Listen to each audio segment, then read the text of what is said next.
যেই কোনো দেশে বিজয় বলেন, বিজয় দিবস, তাহলে এই মুক্তিযুদ্ধে যত ইমানদার আল্লাহর দেওয়া জীবন দিছেন এই দেশ মাতৃভূমির জন্য, যেই ইমানদাররা, তাদের স্মরণে স্মরণে কিছু ছেলে মেয়ে 10 বছরেরই হোক 8 বছরেরই হোক, কিছু ছেলে মেয়ে নাচবে, গান গাইবে, বাচ্চারা শহীদের স্মরণে।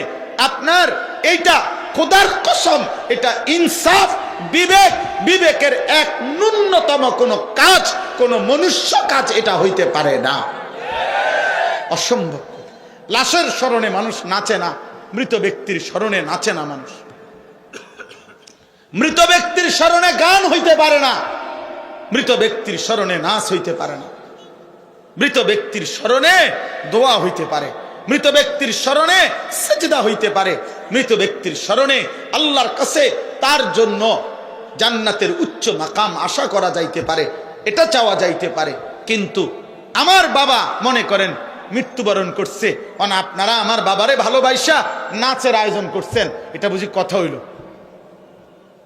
অতএব আমরা এটাই বললাম, আজকে এতটুকু মনে করাইলাম, যদি আমরা যেই কোনো পারিপার্শ্বিকতার কারণে আমরা যদি আপনার কার্যক্ষেত্রে সেটা বাস্তবায়ন করতেও না পারি, কিন্তু হৃদয়ের মধ্যে যেন এটা থাকে যে মোমেনের বিজয় দিবস, মোমেনের স্বাধীনতা দিবস, মোমেনের যেই কোনো বিষয়, দিবস বলেন আর রাত বলেন, যেই কোনো কিছু আল্লাহ তাআলার দেওয়া নিজামের মধ্যে, আল্লাহর দেওয়া পদ্ধতিতে পালন করা, এটাই ঈমানের দাবি, এটাই মোমেনের দাবি।